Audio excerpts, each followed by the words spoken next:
It's the amazing Rico Brogna podcast with your host, Evan Roberts. Well, that sucked, ladies and gentlemen. Hope you enjoyed your Sunday afternoon getting teased by the New York Mets for about 2.5 hours. Welcome to, I guess, like if you told me on Thursday what would be a fine edition of Rico Brogna. The Mets got a split against the San Diego Padres. I would have signed for a split before this series started, but things change. Things change when you win game one. Things change when you respond with a big win on Saturday in game number 3. And things certainly change when you have a 2-0 late and you lose a game to the San Diego Padres with your best pitchers on the mound. And that's what happened. The best of the New York Met bullpen, Jose Butto, Edwin Diaz, failed, gave up back-breaking home runs, and the Mets lose to the San Diego Padres. They do get a split, but it feels like a loss. It feels like a series loss. It feels like a series loss for a few reasons. Number one, they blew a game. It's called like it is. And we'll get through all the reasons why they blew this game, what I'm angry about, what I'm pissed at, what I shouldn't be pissed at. They also missed like a golden opportunity to actually pick up ground on the Atlanta Braves. The last 4 days has felt like we were in a time warp back into 2022, where every time you look up, the Atlanta Braves win. Luckily, on a Sunday morning on Roku with 35 people watching, the Atlanta Braves oddly lost the game, which to me put even more pressure on the Mets to win this game, pick up ground, game and a half out, going into what should be just a horrendously dangerous series against the hottest team in baseball, against the Arizona Diamondbacks. So you put all that together, you build a 2-0 lead. By the grace of God, you get 6 1/3 scoreless innings from the usually mediocre Jose Quintana. You have to win the freaking baseball game. Now, let's go through this. Let's go through everything. Number one, why did the Mets lose this game? Their best pitchers failed. Let's start with the obvious. Jose Butto was falling behind everybody in this game, and it got dangerous. And finally, it burned him. That's what it came down to. He fell behind Jurickson Profar, eventually throws a 2-2 changeup, I think it was, and Profar hits the absolute crap out of it. Edwin Diaz falls behind Jackson Merrill, who seems to have hit like a million clutch home runs for San Diego this year, and he hits one a country mile. But the other thing was, this offense, which does this occasionally, they disappear. We saw it against Dirty Joe Musgrove a few nights earlier when they got 2 hit by that punk. And here on Sunday afternoon, when they get Martin Perez out of the game in the 4th inning and they go through the entire San Diego Padre bullpen, they manage 2 solo home runs. That's the offense. That's it. And guess what? That's usually not going to be good enough against a team like the San Diego Padres. This game had all the things that you get from what could be a great win, a season-defining win, the Jose Iglesias incredible defensive play, the caught stealing where Luis Torrens continues to throw everybody out at second base, and Francisco Lindor kept that tag on and was able to get the 3rd out in an inning in which it looked like San Diego would rally. This game gave you that. It gave you Jose Quintana somehow, some way, actually delivering 6 1/3 scoreless innings without striking anybody out, which you never see in 2024. And look, there are things I'm going to nitpick about Carlos Mendoza. We can go through the last few innings of this game, but here's the bottom line. Here's what this comes down to. Your best pitchers, our best pitchers, came into a baseball game very rested, very fresh, and they failed to a T. They failed. Jose Butto, and while I still love Big Butto and I cannot lie, he's had control issues. We saw that a few days ago. We've seen that even when Butto is pitching well as a starter. He doesn't throw strikes consistently. And it looked for a second like he was going to be able to dance through it. He was given the break of the caught stealing. Who knows how that David Peralta at-bat would have actually ended in the 7th inning. But he makes the one huge mistake to Jurickson Profar. Edwin Diaz, who, for the most part has really been great since he returned from the injured list. It almost feels like Edwin Diaz has been fixed. But this is a reminder, a slap in the face reminder, that it ain't Edwin Diaz from 2022. It's not. And look, I'm an idiot like Gary Cohen. I'm like everybody else. When they go to Diaz to start the ninth inning in a tie game on the road, my thought is, oh, that means he's available for 2 innings. Well, the only way that works is if he gets 3 outs, which he was unable to do.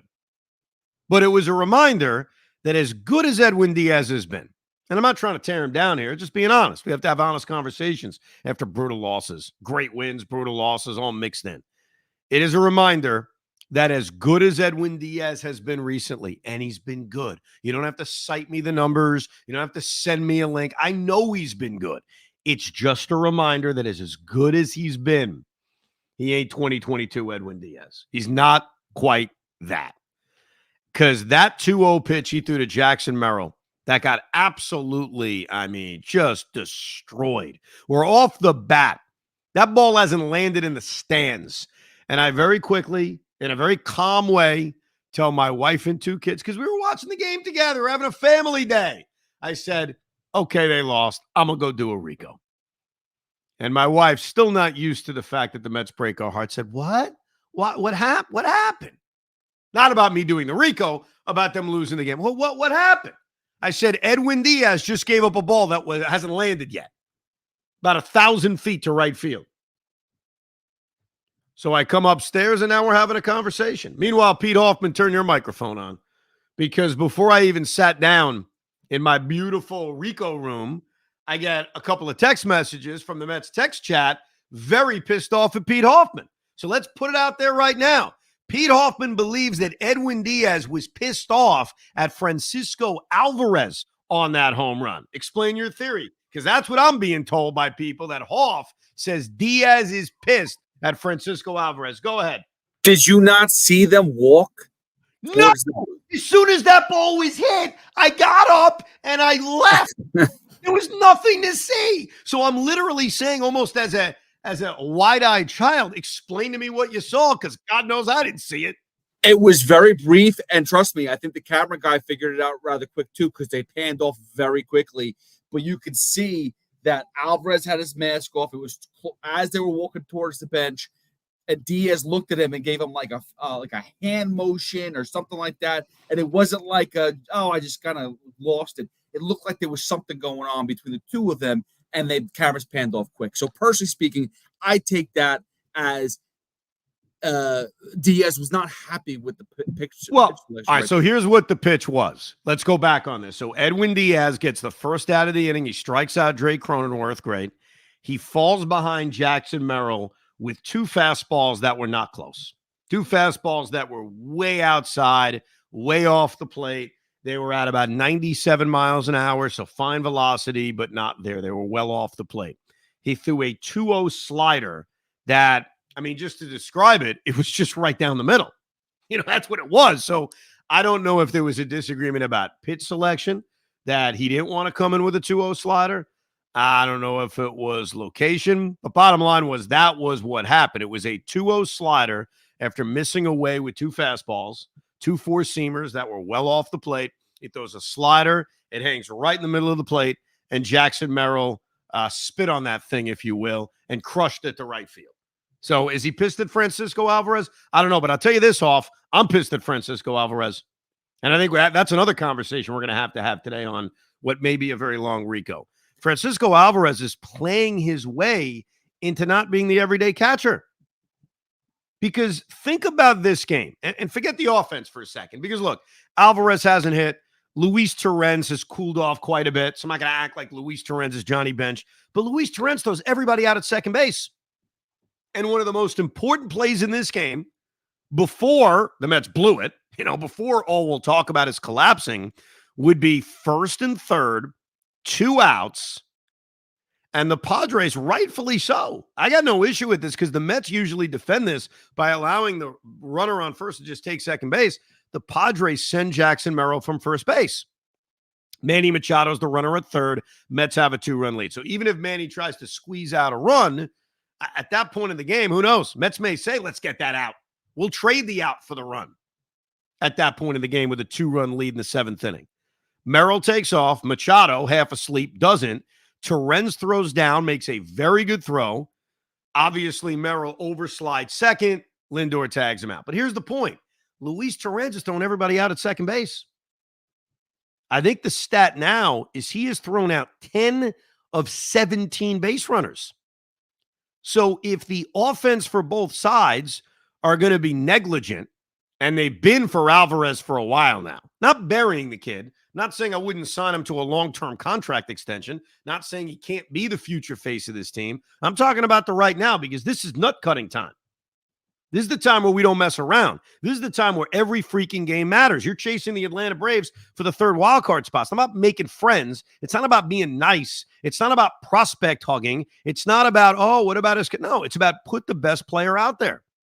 And if we're having an honest conversation, Luis Torrens has been the better player for a month, maybe longer.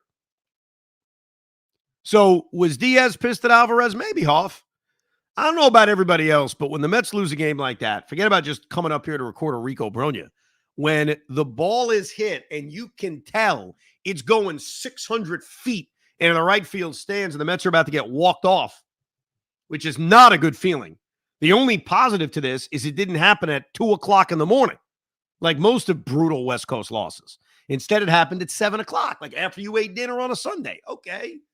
Digestion may not be great, but not as bad as your typical West Coast loss. But if he was pissed at Francisco Alvarez, good. He'll join the rest of us. Alvarez has been underachieving for a month and a half. Now, let me give some platitudes. Let me give some positives, some compliments. Compliment number one, J.D. Martinez responded to being dropped in the order. And that's good to see because J.D.'s been a mess for a while now. He has hit left-handed pitching. That has been one area where he's been good, if you look at the splits. And his home run came against Martin Perez in the fourth inning. He also had a base hit earlier in the game. He did strike out in his last 2 at-bats. And I do think J.D. Martinez, I can't believe I'm saying this, but it may be true. He may be working himself into a platoon. I mean, Jesse Winker may have to be the DH, especially if Marte hits. Honestly, it doesn't even have to do with Starling Marte because Iglesias, as we've talked about a lot, has earned playing every single day just by his glove, but certainly does it with his offense. Got on base once in this game. Wasn't a big offensive game, but he is hitting over 300. I mean, I think against a left-handed pitcher, Jeff McNeil, who hits, against a right-handed pitcher, Jeff McNeil has to play. Jose Iglesias is fine against righties, even though he's been better against lefties. He's got to play. And you may be looking at Jesse Winker being your DH over J.D. Martinez. But at least for today, J.D. responds. He hits a home run. He gives him a 1-0 lead. Mark Vientos responds by hitting just an absolute bomb to right center field. So those were the 2 offensive positives. The rest you can leave because no one else hit. Can I just say before we say that Jesse Winker is going to take over as DH or split time with JD Martinez, can we just announce it right here and now that JD Martinez is going to go down as the best or is currently the best DH the Mets have ever had? Don't play with me right now. I'm not a good man. I know, but we got to listen. There were so many positives about today up until the 8th inning. That's what's so frustrating about today's game. I'm giving you some of the positives. I mean, it's not the offense, though. I mean, let's be real. They hit the 2 solo home runs. They also missed out on opportunities.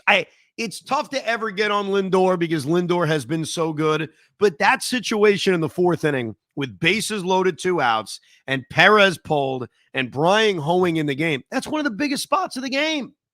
So I love Lindor. He's having a great year. I'm not killing him. I'm just being fair that at-bat in which Hoeing struck him out with bases loaded, 2 out in a 1-0 game was a huge spot in the game. I'm just being honest. The other one was in the 5th inning when they had 2 on and 1 out after the infield hit by Brandon Nimmo and Starling Marte and J.D. Martinez struck out. After that, they did nothing. I mean, the offense was just non-existent, which you see so often from this team. For a team whose strength is scoring runs, my God, do they play hide and seek a lot. We saw it in the Joe Musgrove game on Friday night. I don't want to hear how dominant Joe Musgrove is. Joe Musgrove is average against every team in baseball, and then he looks at the Mets. I don't know if he's doing something. We got a lot of emails of people accusing Joe Musgrove of cheating again, which I'll get to a little bit later on. But this offense just disappears. But you're right, Hoff. There were other positives. I don't want to just ignore them. Jose Quintana absolutely delivered. He showed a lot of guts in this game. It wasn't always easy. Gave up that leadoff double to Manny Machado in the second inning. Didn't allow him to score. Cruised through the third, cruised through the fourth, cruised through the fifth. Got bailed out with some amazing defense in the sixth inning, the Jose Iglesias play. Which you're right, man. If the Mets win this game, if they hold on and win, that Iglesias highlight could be one of those highlights you never forget. Now you probably forget it because they lost. Yeah, sometimes that's what happens. But that was an incredible play with the runner moving. They're playing hit and run. Profar hits one that should go up the middle. It should be first and third, nobody out. At that point in the game, it's only 1-0. And somehow he goes back, makes the play, and somehow applies the tag to second base. And at Quintana's credit, he then gets through the sixth inning. So Jose Quintana, absolutely major step forward for him. Padres haven't been great against left-handed pitching. You can see it with some of the bats in their lineup, specifically Drake Cronenworth and Jackson Merrill. We didn't even see Luis Arraez start in this game. But nevertheless, Quintana pitched very well. That is a major positive. Absolutely. The defense, you mentioned Iglesias, of course. Now let's get to the seventh inning, and we can manage together on this one. Quintana is at 83 pitches. I did not mind Quintana starting the inning. Okay? I didn't mind it. I'm not saying I loved it. Didn't mind it.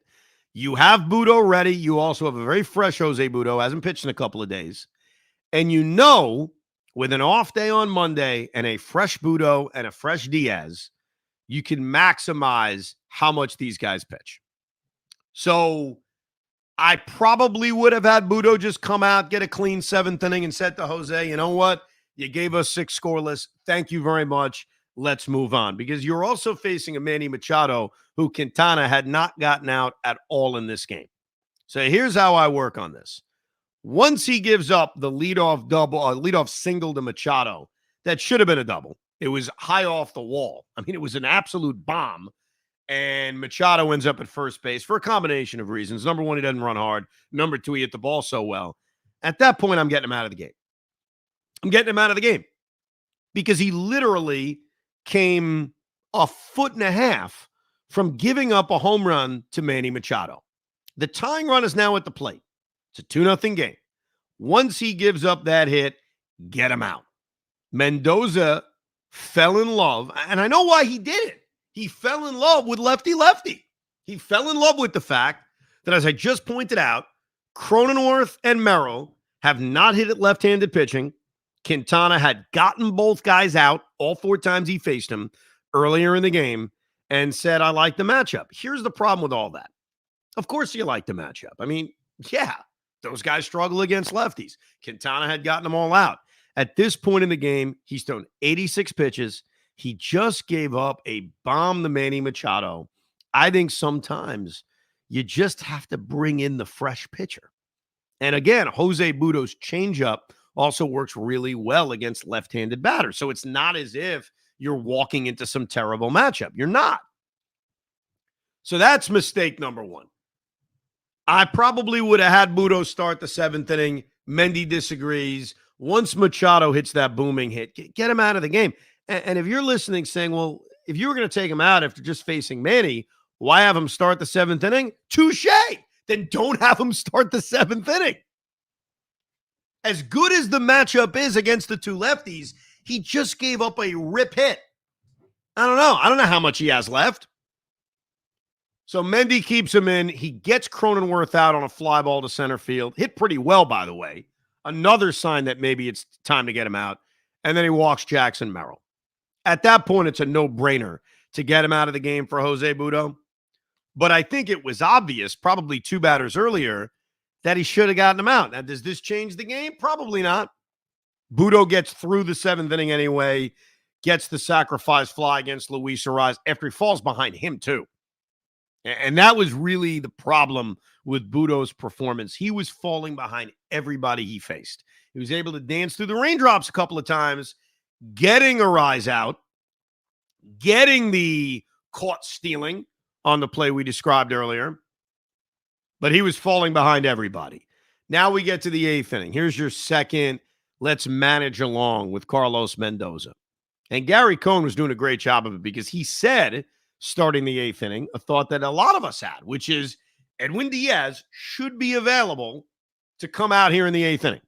Not right away. I don't think you're asking for a 6-out save, but have him ready as soon as Butto finds trouble. Butto finds trouble with the first batter he faced because he fell behind David Peralta.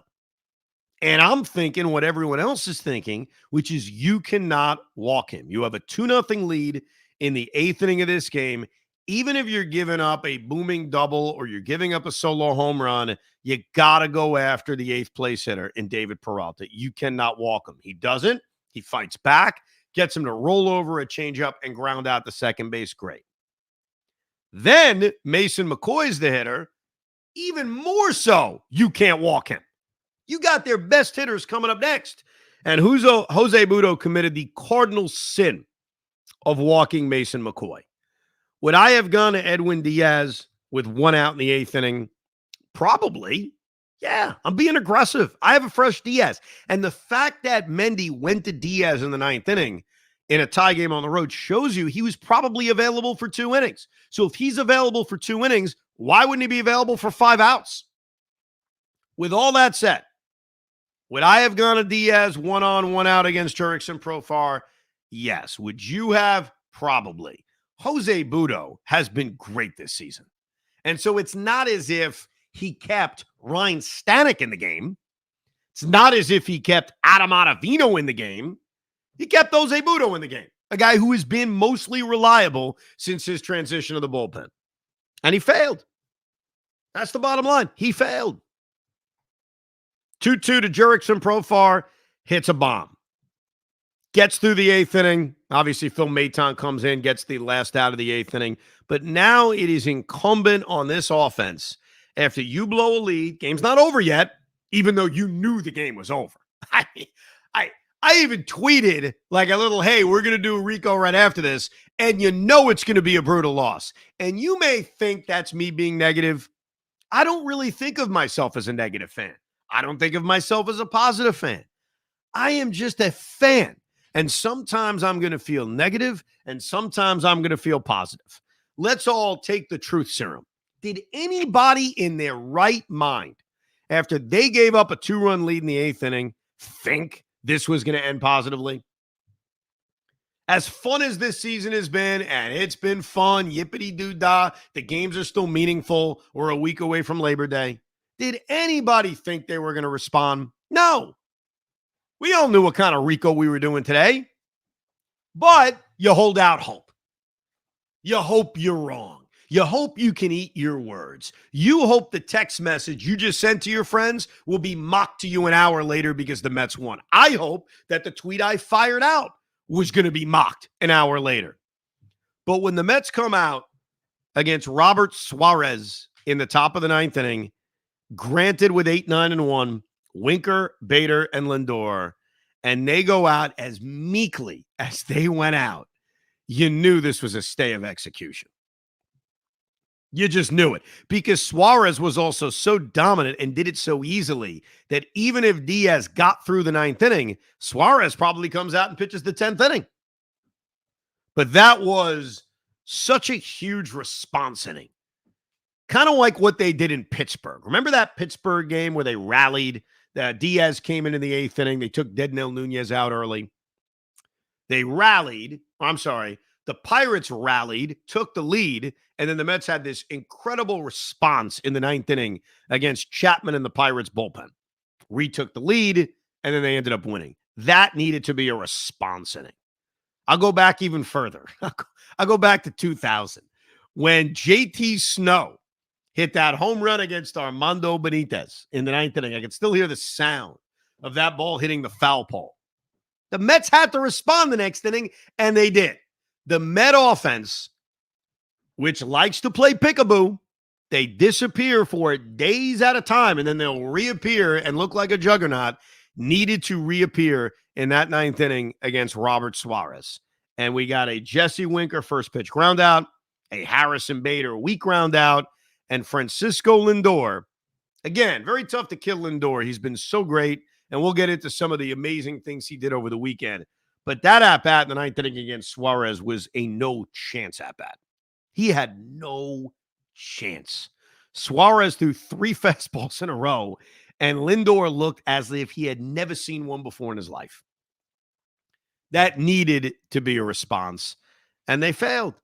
And then obviously Edwin Diaz put us out of our misery. I'm trying to think if there's anything from this game that I want to get to. I think we got to everything, right? Everything from this horrible, amazing game. Because that's what it was. It was a horrible, amazing game.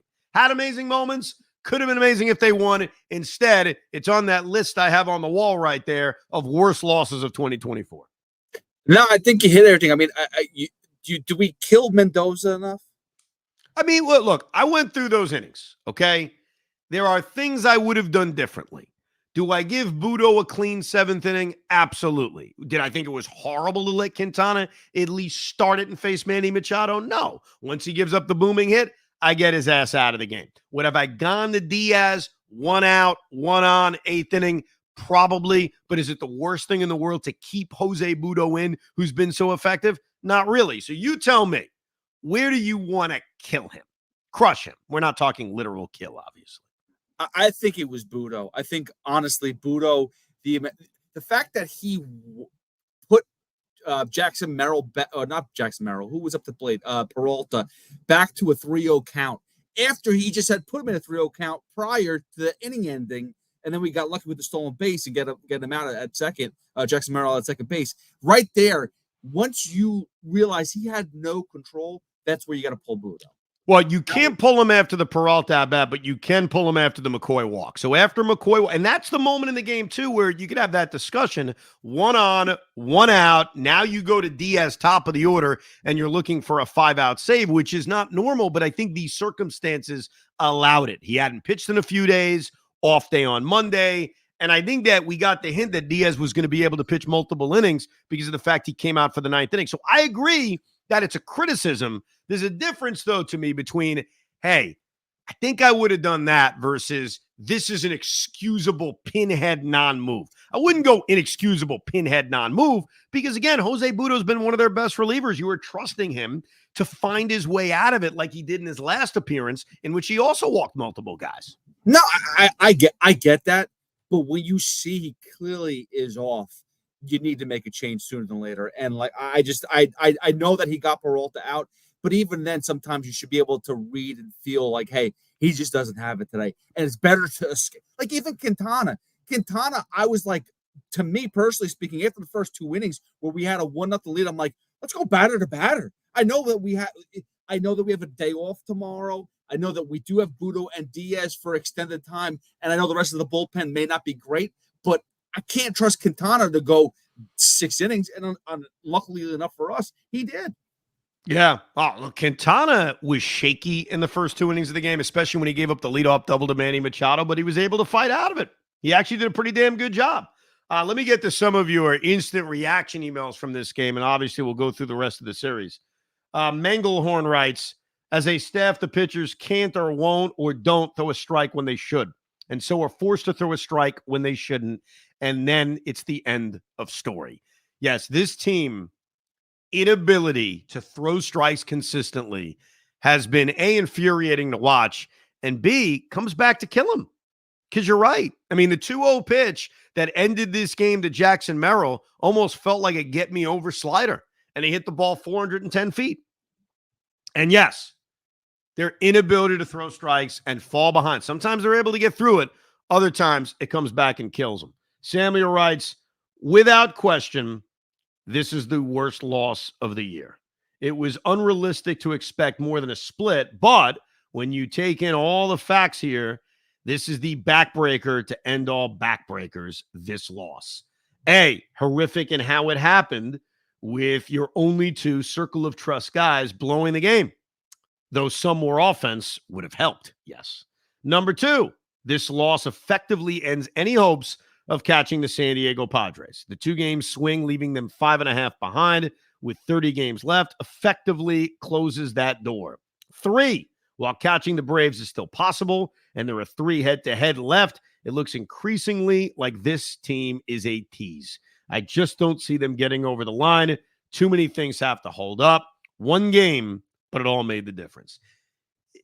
It just feels bigger for the reasons you laid out. I mean, if the Mets win this game, they are 3 behind San Diego in the loss column with the tiebreaker. Now, they still have the tiebreaker. Mets overall did a pretty good job against San Diego. They won 5 of 7, going back to the sweep that they had back at Citi Field. But yes, mathematically, you feel it more when there's only 30 games left in the season. And that's why, even if this loss happens in the middle of May, it's bad. It sucks, but it's worse when it happens in late August because the math is right in front of you. Kyle writes, it just stings so much when you have the prospect of taking 3 of 4 from a red-hot Padres team. You go up 2 after the 8th with your 2 best relievers ready to go and well-rested. The game is in hand, and we're in the driver's seat about to take on another great wild card team in the Diamondbacks. It started to look like this road trip had immense hope and opportunity, a season definer, and the push we needed to get us into the postseason. All for it to go up in flames in a matter of 15 minutes. Horrible. Back to reality. Split the series, lose 2 out of 3 to the Diamondbacks, abandon all hope ye who are dumb enough to root for this franchise. We're all very dumb. We're all very, very dumb. It's why we sit here, and I'll still continue to do it, whether it's on the Rico or on the Fan. You go into a series and say, I would take this. Like, I had a conversation with my old roommate, the only person I ever roomed with before my wife, or other than my wife. My good friend Brian, who's from San Diego, California, worked together at Sirius XM, or just Sirius at the time. And I have a great relationship with the guy, but we don't talk as much. You know, life gets in the way. He's in San Diego. I'm in New York. But the one time Brian and I will always talk is when the Mets play the Padres. So we certainly talked a few years ago during that wild card series. And Brian writes me and says, what do you think? What do you expect? And I said to him what I said on the Rico, which is I would be happy with a split. And it's why when you say that before a series, it sounds so great. But then when you experience it and it falls a certain way, it can suck. They won game 1. They won game 3. They're up 2-1 in this series. They have a 2-0 lead in game 4. Then a split sucks.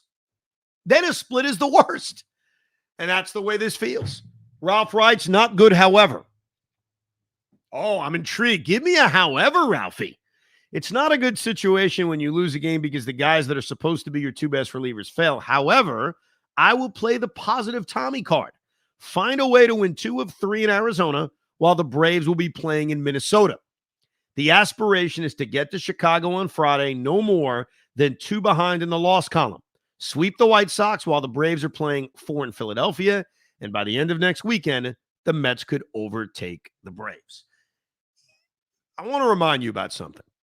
I haven't said it yet, but I guess I feel like I have to reiterate this. While we may look back at this game and say this ended their season, absolutely. You never know the game that's going to spiral your season. You never know. Sometimes you do know, and sometimes you don't know. Last year, the Mets got spiraled out of absolute nowhere. They got off to a good start. They were feeling well on a West Coast trip, and then all of a sudden, the whole season went to shits. And so we can look back on it and say, hey, that's when the season spiraled. So, yeah, we may look back at this game and say that's when the Mets lost the season. Very possible. I admit that. But in this moment, as we record this live, Rico Brogna, if you're watching live on YouTube, thank you. Like, subscribe, do whatever the hell you're supposed to do. And if you downloaded the podcast, thanks for that. Like, download, subscribe. Again, whatever you're supposed to do. I don't know. The Mets are right there. No one's saying they're not. No one's saying that they can't make the playoffs. The problem is this loss sucked. This loss was awful. Negative Dan has checked in a lot over the last few days, and he's right about one thing. The Mets are striking out at like this ungodly pace. Today, the number was only 12. Only 12. But for whatever reason, the Mets strikeout numbers as a team are through the roof. So Dan has an update. 47 strikeouts in this series. 77 going back to the Baltimore series. 6 of 7 of those games with 11 or more. These are alarming numbers that I feel like nobody is talking about, and they are now second in the entire league, only behind the Rockies in strikeouts since the All-Star break. The arms are doing their job, and the offense just goes down on strikes a billion times every day, and it seems like nobody is noticing. Well, Dan, I am noticing. We are now all noticing. Why is that happening? I can't fully explain it, but on a nightly basis, they are striking out a million times. A million times. The strikeout numbers are through the roof. And what's so weird about this game, the finale against San Diego, is they struck out 2 San Diego Padres. 0 from Quintana, 1 came from Jose Butto, and 1 came from Edwin Diaz versus Jake Cronenworth starting the 9th inning. So absolutely, they have a strikeout issue. All right, let's get to the rest of this series, and then we'll look ahead to the September 1st roster adjustments, the Brett Beatty injury. There's a lot to get to. Go ahead. Oh, real quick, I just want to add on to that. I mean, Peterson had pitched a great game the other day. He had 2 strikeouts. Yes. The Padres don't strike out, and the Mets just do. That is something that's like the Marlins, for example. What was their biggest bugaboo all season? They just swing through for the fences every time, and they're looking for home runs, and they're not connecting, and they're just striking out. Mets do have to adjust that. They need more contact. Yeah, I don't know what happened, though, that changed in the second half. I mean, this is more of an issue that's gone on over the last month than it was earlier this season. I mean, it just seems like the strikeouts are completely through the roof. And where they're most frustrating, because we've always had these arguments about strikeouts. There's a lot of new age thought that strikeouts don't matter, which is a part of why those numbers expand. The strikeouts that bother me are when they're in situations where you can advance a runner or drive a runner in. When there's 1 out and nobody on and you strike out, it sucks. I mean, yeah, put the ball in play, good things can happen, right? There could be a defensive miscue. A lot of things can happen. But what really jumps out at me, and maybe it's the simplistic view that I have, is 1st and 3rd, 1 out, you strike out. Hit the ball to the freaking outfield and you get a run in. So, yeah, that's when the strikeouts are alarming, and there's no denying the numbers. Like, negative Dan's not just being negative. That's just a fact. The team is striking out at an alarming pace, and they've got to stop, especially when their strength is supposed to be offense. As far as Game 3 was concerned on Saturday night, that was a fun one. I actually went to the Jet game on Saturday night, little Jets-Giants, in my maiden voyage as a Jet season ticket holder. Fun night, stayed for a half, got home, watched the game on DVR, had no idea what was going on. And I thought they were going to rue the first inning against Michael King. Michael King walked 3 guys in the first inning. And outside of, speaking of where contact is good, Pete Alonso hits that ground ball to third base that just miraculously hits the third base bag and turns into a very lucky RBI double. Outside of that, the Mets were set up for a huge inning. And this is where the strikeout hurt them. They had 2nd and 3rd and 1 out, up 1-0, and J.D. Martinez strikes out. That's where the strikeout kills you. And then after Winker walked, Starling Marte struck out with the bases loaded. So I had a sinking feeling that being up 1-0 was going to be a massive disappointment because they missed out on such a golden opportunity. And then it appeared like Michael King was really settling down. He went on this run where he retired 9 guys in a row. And then, and this is where you give the Met offense a lot of credit, the gift from the gods of a rare Manny Machado error against the bottom of the order. And this is where we'll put Lindor over and give him his flowers. I know I got on him a little bit for the bases loaded strikeout in the finale. Lindor changes the complexion of the entire game. We talked about the Mets falling behind hitters and having to come in with a pitch right down the middle.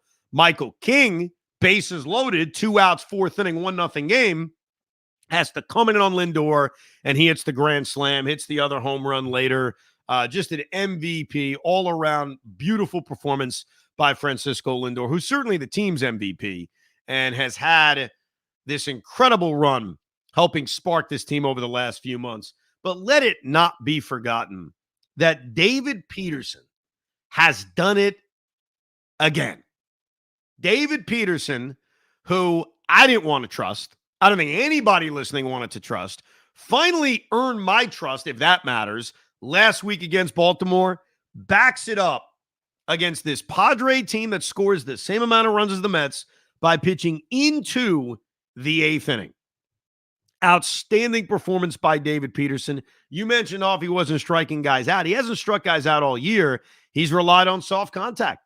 He's relied on good defense. We saw a little bit of that in this game. Jesse Winker made an incredible diving catch. Starling Marte made a nice sliding catch. The defense overall was nifty. Peterson attacked hitters, didn't fall behind constantly. Gave you another startling performance. Just a great outing by David Peterson going into the 8th inning with a lead. I love that Mendy pushed him a little bit. I wasn't sure he was coming out for the 8th inning, especially with his pitch count at 92. He lets him face 2 batters, eventually gives up a double to Jurickson Profar and gets him out. And then we see the return of Dednell Nunez. And that's important because I have mentioned recently that Jose Butto and Edwin Diaz are literally the only members of the Circle of Trust, and that Dednell Nunez has to come back. He's got to pitch well, and then maybe he can reinsert himself. Well, Brendan Donahue emails on Saturday night, Evan, we need to officially put Dednell Nunez back in the Circle of Trust. He looks all the way back. Maton, Butto, Nunez, Diaz, we may have something here. Well, Brendan obviously did not write this on Sunday when Edwin Diaz and Jose Butto cut our balls off. But prior to that, and even still, they're still in the Circle of Trust. Yes, Dednell Nunez looked incredible on Saturday. It was not a close game. I didn't mind Mendy going to him. He needed to get him in a game, see what he's at, see how he feels, test him a little bit. And he did great. Comes into the 8th inning with a runner on second, 1 out, gets a couple of outs, including a strikeout of the great Manny Machado. A couple of more strikeouts in the 9th inning, gets to the 9th inning, gets 5 outs. And I think you're right.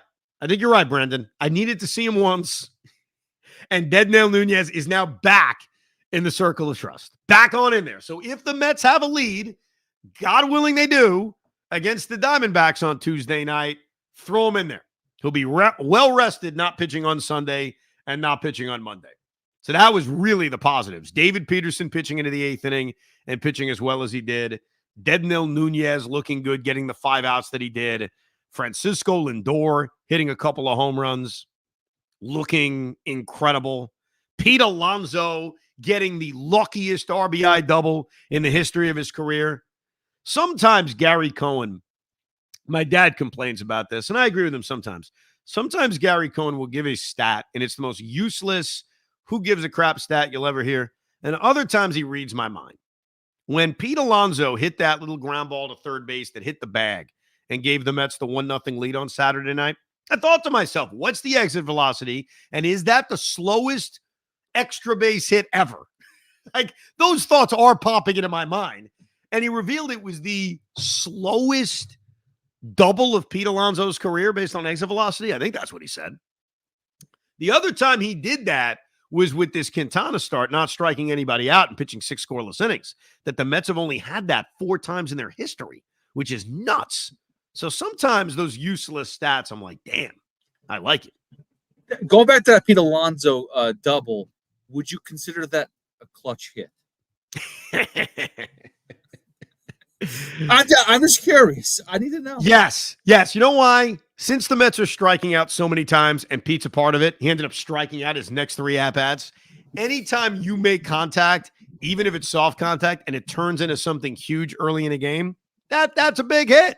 And it gave the team a 1-0 lead. That's a lead they nursed until the 4th inning before Lindor hit a grand slam. So, yes, to me, I qualify that as a clutch hit.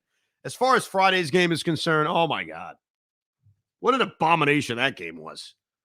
Between Paul Blackburn sucking, like on every level, he was just horrendous, giving up a leadoff home run to Luis Ariz, having that abysmal second inning in which, I mean, he didn't even get any outs. Like, the 2 outs he got were on a line drive that was right at Jose Iglesias, but he's given up another home run, this time to Kyle Higashioka. He's given up a million base hits, gave up 10 hits in 2 1/3 innings. Unfortunately, gets hit by that line drive that actually turned into an out, the comebacker that put the contusion on his wrist.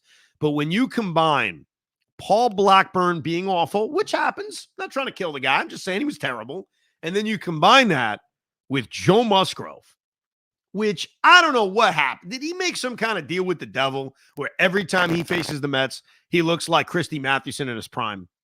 I mean, what is the deal with that?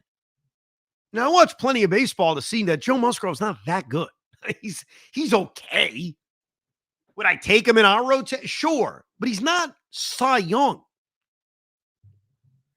And he looked so unhittable early in this game.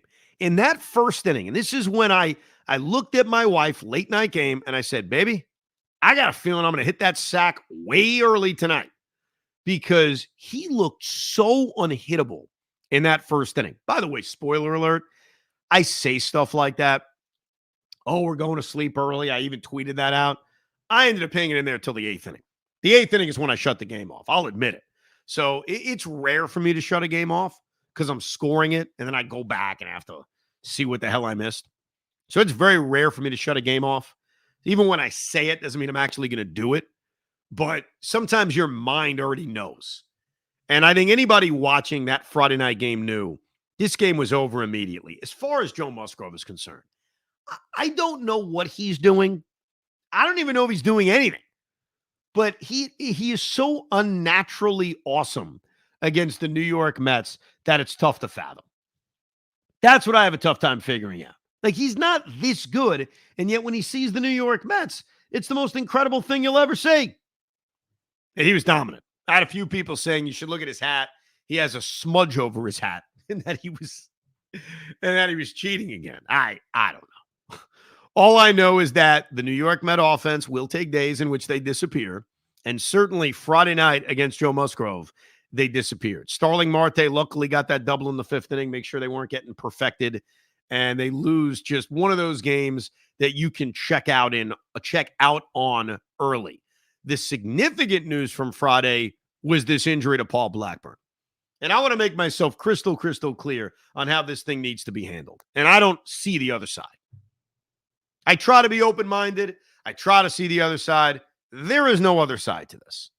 The New York Mets have one option for Thursday afternoon against the Arizona Diamondbacks. Just to walk you through this, Paul Blackburn is now on the injured list with a wrist contusion. He's not eligible to come back until the weekend after Labor Day. So that weekend series they play at home against the Cincinnati Reds. So you're talking about having to fill 2, maybe 3 starts in the rotation until Blackburn is back, assuming Blackburn is back when he's eligible to come off the 15-day injured list. It's 15 for pitchers. It's 10 for hitters.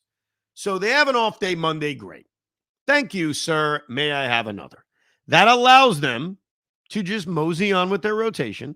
And Tuesday in Arizona, they can throw Sean Manaea. No problem. Sean Manaea Tuesday night in Arizona. Luis Severino Wednesday in Arizona. On Thursday, it is David Peterson's day to pitch. Because of the off day, he would have to pitch on his regular rest. He's pitching. If he doesn't pitch, Carlos Mendoza and David Stearns are making a huge mistake. David Peterson has earned this. He's one of their best pitchers. I would argue he's their most reliable pitcher, and I'd like to share some stats with you. Would you guys like to hear some stats? Too bad. I'm giving it to you anyway. David Peterson has made 15 starts this year, and I can split them between regular rest, 5 days rest, and more than 5 days rest. Let's just get more than 5 days rest out of the way because that's not an option. It's not happening. He's made 4 starts with the extra multiple days, and he has a 4.19 ERA in 19 1/3 innings. Okay. He's given up 3 home runs. Not very good. On 5 days rest, which is what would mean bumping him to Chicago Friday night against the White Sox, which means you'd have to throw Tyler McGill against the Arizona Diamondbacks, which I think all of us with a sane brain would say is a terrible idea. David Peterson has made 5 starts with a 2.97 ERA in 30 1/3 innings. Very good. But on regular rest, which he is slated to do Thursday afternoon in Arizona, is what the Mets should do Thursday afternoon in Arizona. David Peterson, 6 starts, 35 innings, 2.02 ERA. 2.02 ERA. 2.02 ERA. He has been better on 4 days rest than he's been with any amount of days. Now, I want to give you numbers fairly. Has he had a start on regular rest in which he has thrown as many pitches as he threw in his last start? No, he hasn't. Most of his starts on 4 days rest came with a pitch count in the mid to high 80s. His pitch count on Saturday was 96, so a little bit higher. But remember this, that start he made on Saturday where he threw 96 pitches and pitched into the 8th inning was on regular rest off of a 100-plus pitch start. So he's done it before.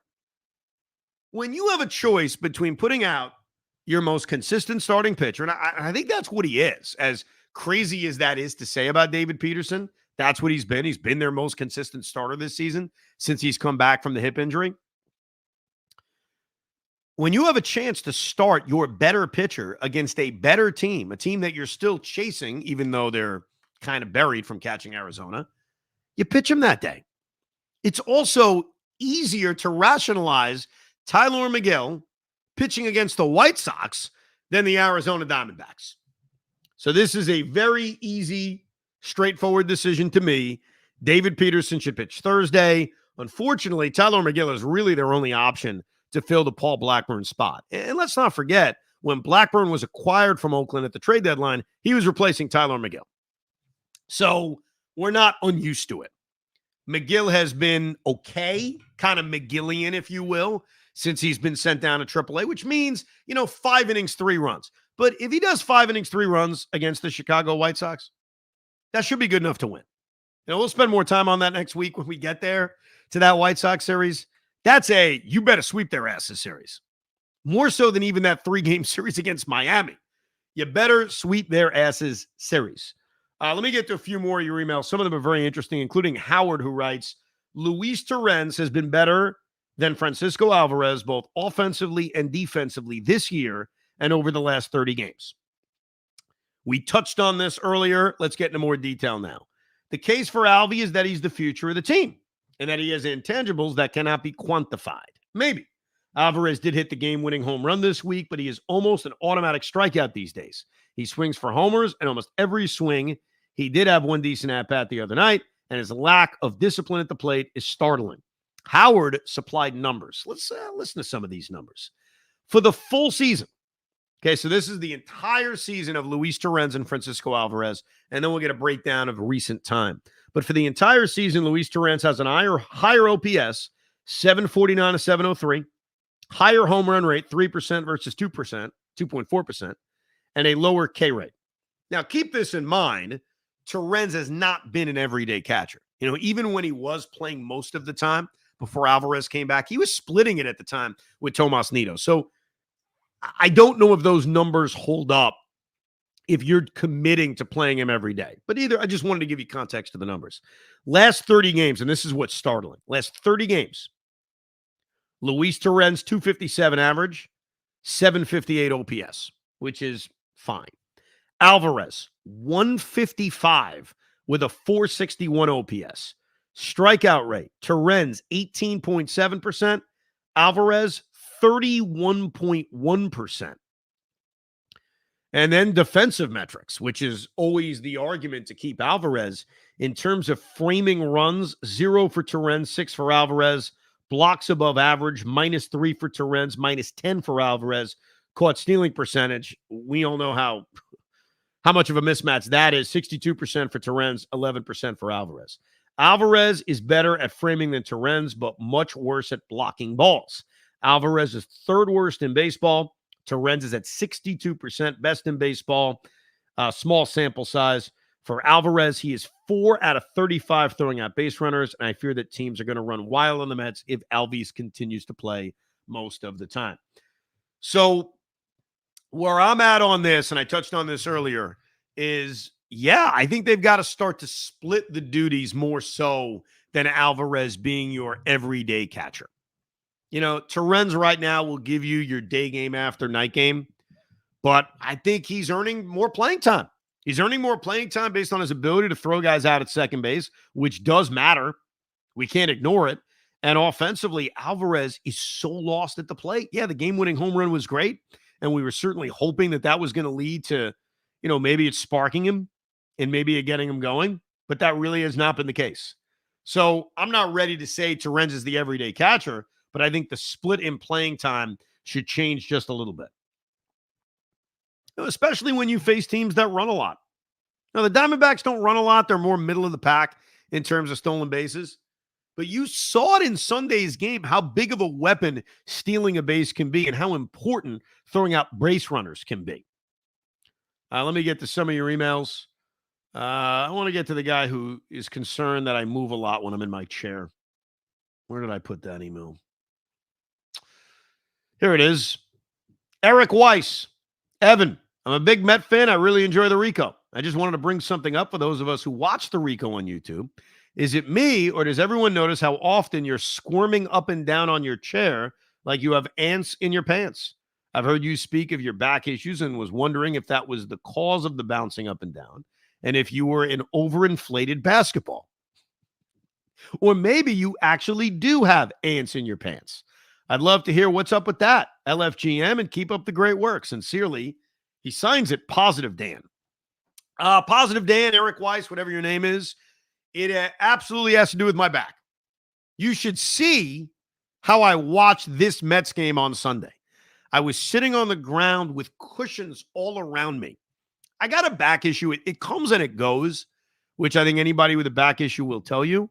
And so, yeah, my squirming is not just because I'm an uncomfortable human being, but because, like, right now I'm feeling my back. So I go like this. I kind of sit up.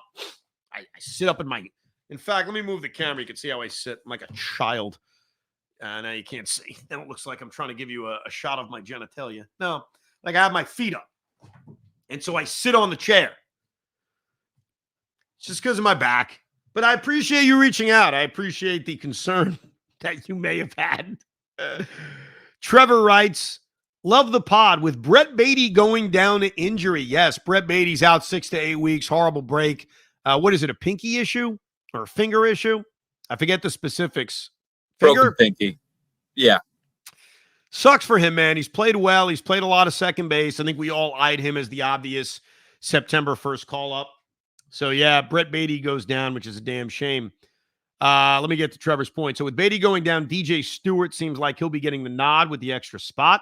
With an open 40-man roster spot, is it reasonable on why Luke Ritter, would be more logical? Already a flux of outfielders on the roster and could use another infielder. Seems like he'd have a similar offensive floor. Not sure Stewart solves anything other than being a big lefty bat. So, yeah, a couple of things. When the rosters expand in a couple of days, you really are going to call up one position player and one pitcher.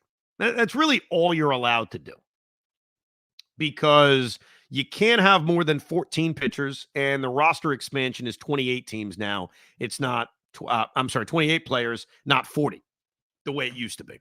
So it is a little bit different. Adding Ritter to the 40-man is not a problem because they do have an extra spot. He's performed offensively. He's got good numbers down at AAA. He can play first base. I've seen him play second base. Not like I've seen him play second base, but he can play second base, and he can play the outfield. I would tell you right off the top, Ritter is a better option than DJ Stewart because we've already kind of gone on the DJ Stewart train. What makes him easy is that he's already on the 40-man roster. Do they call up Luis Angel Acuna, who's also on the 40-man? Do they think he's ready? But here's the real question you got to ask yourself before we dive deeper into this. What role does that person have? Like right now, is that person being called up to ever start a game? The odds are no. Right? The odds are that guy is not starting a game. He's not. I mean, where's he playing?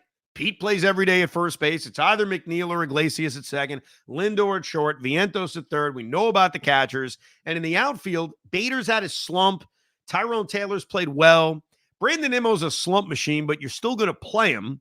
Starling Marte is going to play. Jesse Winker's going to play. JD's going to play. So are you really calling anybody up, whether it's Ritter or it's DJ Stewart or it's Luis Angel Acuna, you're calling up anybody to start?